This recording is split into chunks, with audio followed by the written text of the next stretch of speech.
Vamos agora para quem já está pressionado, não está pressionado, é razoável, não é razoável. O time que o Lédio estava falando que perdeu para o Vasco e parece que não poderia nunca mais perder para o Vasco na vida. Eu estou já olhando para o Telaço porque a gente tem aqui a participação especial numa Buenos Aires ensolarada de Rafael Sibila. Seja bem-vindo, Sibila. Oi, Gabi. Buenos Aires ensolarada, mas é aquele dia que você fica na sombra e põe uma jaqueta porque faz frio, vai para o sol e dá calor. É o outono aqui de Buenos Aires. Estou em frente ao CT do Boca. O Boca não é o adversário do Flamengo, mas é porque é aqui onde o Flamengo irá treinar hoje à tarde. O último treino antes da estreia na Libertadores. Nas redes sociais eu recebi mensagem de alguns torcedores rubro-negros. Pô, aí no Boca de novo. Ano passado não deu sorte contra o Racing. Mas enfim, foi aqui o local escolhido pelo Flamengo para treinar, um treino bastante importante, porque segundo o próprio Rogério Ceni, será neste treino que ele irá definir o parceiro de zaga do William Arão entre Bruno Viana e Gustavo Henrique. O Bruno Viana foi titular contra o Vasco no clássico da semana passada e no sábado à noite o Gustavo Henrique foi o titular. Então o Rogério Ceni conseguiu fazer as suas avaliações durante os jogos e hoje fará o seu último treinamento para definir, né? O Rodrigo Caio está suspenso, nem viajou para a Argentina, porque no último jogo da Libertadores da edição passada, Rodrigo Caio foi expulso naquele jogo contra o Racing no Maracanã, então ele está cumprindo suspensão. De resto, o time está completo com o Pedro que voltou muito bem da lesão, marcando 2 gols contra a Portuguesa, e também com o Arrascaeta. O Arrascaeta que vive todo esse imbróglio aí com a diretoria em relação à extensão do seu contrato, um reajuste salarial.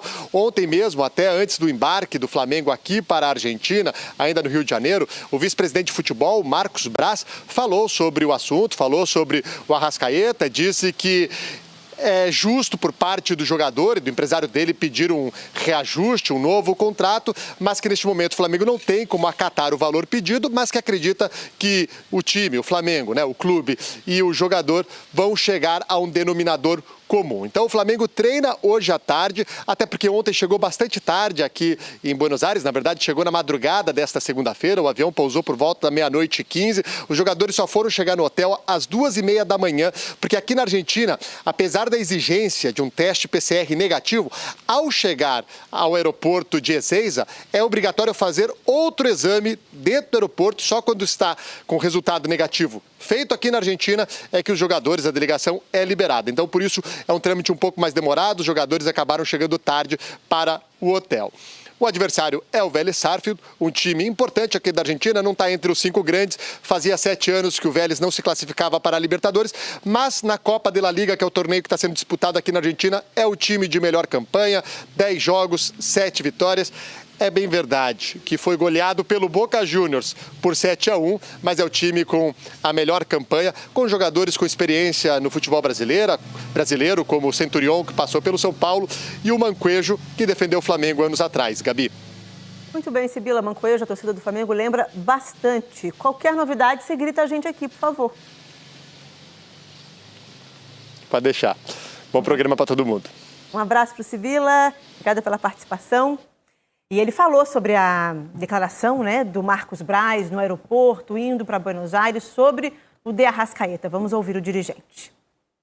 O Arrascaeta, a gente tem uma excelente relação com o atleta.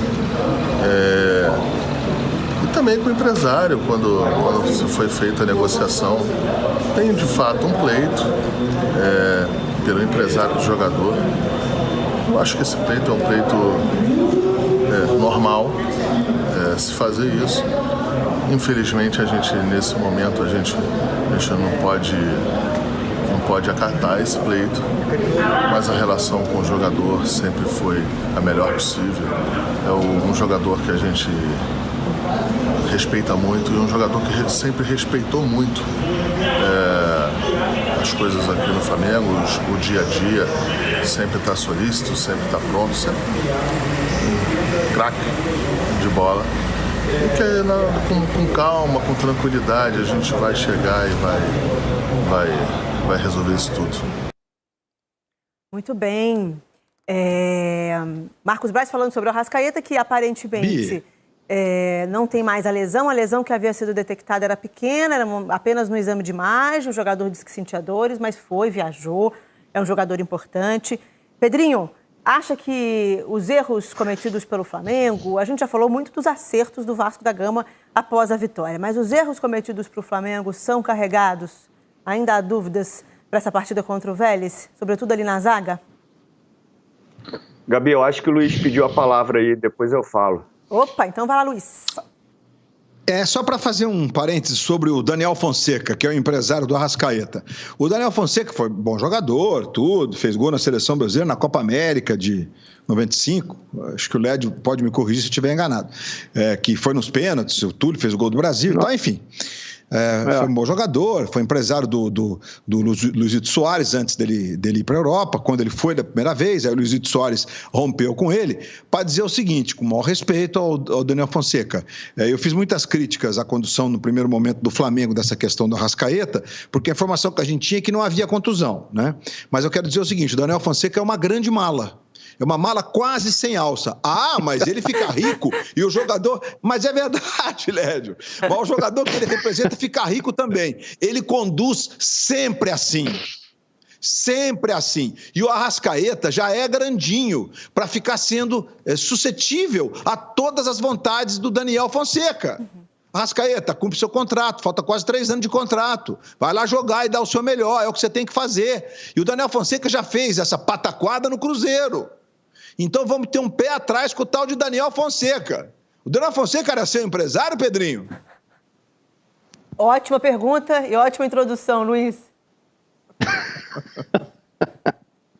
Hein, Pedrinho? Não, né? Você também não era joguete de empresário. Caiu. O fone caiu, eu repito. Eu falava do mala do Daniel Fonseca, porque tem empresário bom pra caramba, mas tem empresário chato, mala, que conduz errado, que só pensa no dinheiro, não pensa no longo prazo da carreira do indivíduo. E aí eu encerrei perguntando o seguinte, o Daniel Fonseca não foi seu empresário não, né, Pedrinho? Não, Luiz. Não, assim, eu sempre fui muito bonzinho, né, mas sempre me posicionei muito. Eu direcionava a minha carreira, e os meus empresários só negociavam, e eu direcionava para onde eu gostaria de jogar. E é um ponto importante, porque a gente às vezes cobra do clube e tem que cobrar também do atleta, caso seja isso mesmo. Tem um contrato lá, você tem que honrar e tem que cumprir. Quando o clube reclama que está pagando muito ao atleta, ninguém botou uma arma na cabeça do gestor para ele pagar aquele valor. E agora também é o contrário. Se o valor está lá e o atleta assinou, ele tem que cumprir. Com relação à pergunta que você me fez, Gabi, sobre o Flamengo ele joga num nível de intensidade altíssimo, no limite. Quando ele consegue atingir isso, normalmente ele atropela os seus adversários. E aí ele fez isso contra o Madureira e muitas pessoas falaram assim, mas foi contra o Madureira. Não, era até para ser o contrário, porque quando você pega uma equipe mais fraca, teoricamente você entra mais relaxado. E o Flamengo elevou o nível de intensidade, de movimentos e atropelou o Madureira. Depois não aconteceu isso contra o Vasco. E nesse jogo agora na Ilha contra a Portuguesa, que era um time reserva, demonstrou algumas falhas que eram do início do trabalho do Rogério, né? Que pelo princípio de jogo do modelo de Rogério, quando ele está dentro do campo do adversário, que ele perde a bola e recupera rapidamente, isso não aconteceu. Eu estava até numa transmissão com o Luiz Roberto na Globo, fazendo Flamengo e Ceará, e quando eu acabo de fazer o comentário falando sobre aquele momento, falando assim, o Ceará está jogando com muito conforto dentro do campo do Flamengo. O gol do Ceará saiu, né, com Vina. Perdão. Então, os erros que o Flamengo comete, quando o jogo não encaixa, são erros que a gente já viu lá no início de trabalho, mas que também é compreensível por tudo isso que a gente abordou, que o Lédio falou. É impossível você ter um nível de intensidade jogando 2, 3 dias de diferença, né? E a gente parar para pensar, o Rogério tem quanto tempo de trabalho? 4, 5 meses. E eu já vejo muitos movimentos já automatizados pelos atletas. Mas ainda falta muita coisa, tem chegada de jogador novo, né? Então, assim, tem que dar tempo, tem que dar tranquilidade. Eu vejo o Flamengo ainda muito forte. E eu espero que dê tempo também para o Rogério, que não caia em pressão de torcida, em pressão política. Eu acho que o Rogério é um cara inteligentíssimo, de ótimas ideias, e se der tempo, a gente vai ver os frutos que ele vai colher lá na frente. Meses certinhos, eu sempre sou ruim de conta, mas são 27 jogos, ou seja, não tem nem 30. Diz Luiz. Não, foi o Lédio que chamou. Pois não, Lédio. Pois não, querido. Não, é impressionante, né, cara? Que segunda-feira só se elogiava o Flamengo, o Rogério Ceni, pela vitória na Supercopa. Aí perde pro Vasco. É como se tivesse caído do mundo. O Flamengo não perdia pro Vasco há 5 anos. É o que eu digo, os clubes brasileiros, principalmente os melhores, eles não jogam contra o vento, cara, entendeu? Tem um adversário, o adversário também tem ambição, tem projeto, tem estratégia. O Flamengo agora vai jogar contra o Vélez. Eu acho até que o Flamengo é favorito. O Vélez é um bom time, está liderando o grupo, enfim, tomou de 7 do Boca, acontece. Agora, é um bom time. O técnico é bom, o Maurício Pellegrino. Agora, pode ser que perca. E aí, se perder é para cair o mundo. A gente ainda tem 5 rodadas. O Flamengo está escrito em algum contrato que Flamengo, Palmeiras, São Paulo tem que ganhar todos os jogos na Libertadores e esbufetear os adversários sem direito a revide. Claro que não, cara, entendeu? Senão o futebol vai perder a graça. Se toda derrota de um clube brasileiro tiver que ter um inventário porque perdeu, não faz o menor sentido, cara, entendeu? Então a gente tem que ter um mínimo de linha de raciocínio, entendeu? Ou é bom ou não é. Então, era bom segunda-feira, aí na quinta-feira já deixou de ser bom porque perdeu um jogo. Gente, o trabalho do Rogério é bom, pode não ser pleno, pode não ser perfeito, mas é um bom trabalho, como foi ótimo no Fortaleza, e só não foi bom no Cruzeiro porque não deixaram ele trabalhar, e no São Paulo a mesma coisa. Luiz, só respondendo a sua pergunta, o Fonseca, que era melhor centroavante do que empresário, não fez gol na final da Copa América, foi 1-1, o Bengoechea fez o gol de falta, e Túlio Maravilha fez o gol do Brasil, e o Uruguai ganhou dos pênaltis. Muito bem. Lédica, muito obrigado. Aliás, o Bengoechea que fez o gol do título do Uruguai jogando contra a Colômbia, em Buenos Aires. Acho que foi contra a Colômbia a final, né? A Argentina perdeu do Uruguai com o gol do Alzamendi na semifinal, na Copa. Aí é pra você ver. Bengoechea meteu o gol. E o seu uruguaio, 87. O Arrascaeta, costuma fazer boas exibições quando se precisa dele, né? Então, assim, acho que volta para o time, não há muitas dúvidas, embora, a menos que a lesão tenha se agravado, não tem muitas dúvidas. Não. E outro que se coloca na briga, que volta de lesão e volta bem, foi o Pedro, né? Pedro, no jogo de sábado, ele é quem marca os 2 gols ali num segundo tempo mais lento da equipe do Flamengo. Mas o grande destaque desse jogo, eu diria que foi este gol aí de Mauro Silva. Mauro Silva. A encarnação. Um golaço, né? Que teve teve algum espaço ali para finalizar, mas foi um golaço. E é legal que ele chuta sempre, ele tenta, né? O segundo gol dele de fora da área no campeonato, o campeonato que tá duro de assistir, mas enfim. E o Flamengo acabou chegando ao empate no segundo tempo, perdia por 2-0, a gente vai ver já os 2 gols do Pedro. Como você disse, Gabriela, esse jogo, na minha opinião, mostrou a recuperação do Pedro, não do ponto de vista de fazer gol, porque o Pedro faz gol sempre, mas do ponto de vista físico, né? Porque é importante ter o Pedro inteiro, ele é uma excepcional alternativa para o Flamengo, nesse momento ele é alternativa, não sei, futuramente ele poderá vir a ser titular desse time aí. Claro que, olha só, a antecipação do zagueiro e o toque de letra de lado, gol de quem conhece muito ali aquele riscado, né? O cruzamento foi do Michael, se eu não estou enganado, e o toquezinho do Pedro. Depois tem um lindo passe do João Gomes, né? Que jogou um pouco mais adiantado no jogo contra o Vasco. O Diego foi, ó o João Gomes aí, fez o primeiro volante no jogo contra o Vasco. O Vasco que é um outro capítulo, né? Porque o Vasco tem uma construção de um time que dá indícios de que vai ser um ano tranquilo para o Gigante da Colina, mas é uma outra pauta, né? A gente está falando dos times brasileiros que estão para estrear na Libertadores. Então eu acho isso, acho que o Flamengo, acho que se o Rogério, tem a questão da defesa, como disse o Sibila, que a gente já debateu aqui, né? E o Bruno, tanto o Lédio quanto o Pedrinho entende que o Bruno é o cara talvez mais adequado para compor a zaga com o Arão, já que o Rodrigo está suspenso.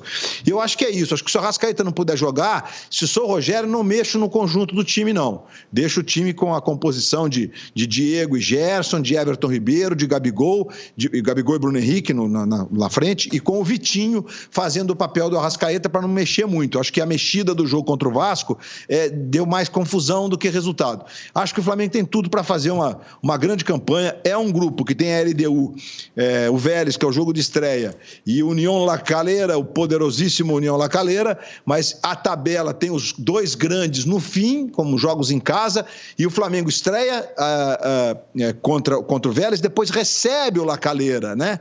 Então você pode ganhar 3 pontos aí e você fica sabendo que se você empatar com o La Calera lá e ganhar os 2 jogos lá no fim em casa, com 10 pontos é difícil você ficar fora. Então acho que o Flamengo tem tudo para se classificar, mesmo sendo um grupo forte, sem muito susto. Mas Libertadores a gente sabe como é que é, né? A gente fala, mas o grupo do Palmeiras, por exemplo, você tem um Universitário. Tem um Universitário, tudo bem, o Universitário é um time grande. Foi o estádio, inclusive, onde o Flamengo foi campeão da Libertadores. É um estádio enorme lá em Lima. E depois tem o Independente Del Valle e tem o Defensa e Justiça. O Defensa e Justiça e o Del Valle, na última semana, jogaram no Brasil e ganharam do Palmeiras e do Grêmio. Então, vai dizer o quê? Que dá para passar fácil? Eu não é acho, assim. Eu acho o grupo do Palmeiras mais difícil. Então, porque são times que têm uma ideia de jogo muito clara. Aliás, eu adorei o depoimento do Crespo sobre o Defensa e Justiça, que ele falou, olha, eu não estou falando porque ganhou do nosso rival, que foi até na sexta-feira, né? Estou falando pela satisfação que eu tenho de um trabalho, de um conceito de jogo, de uma ideia de trabalho que foi desenvolvida lá. Achei legal isso do Crespo, né? O Crespo tem se saído bem nas declarações, nas ideias que tem sobre, enfim, ele mesmo sabe, já disse que no Brasil é terrível, perde 2 jogos, é como na Argentina, né? Pronto, a pressão vem aí, mas eu tendo a concordar com o Lédio. Então, acho que a situação do Flamengo está tranquila, achei o Marcos Braz sereno no depoimento que teve sobre as 2 situações, e o Rogério é uma das boas novidades do futebol brasileiro na última década aí, entendeu? Mexer com o Rogério Ceni agora é uma grande bobagem, seria uma loucura, seria um devaneio absurdo para atender a rede social. É assim que eu penso. Pois é, vamos dar uma pausa no futebol nacional aqui para falar da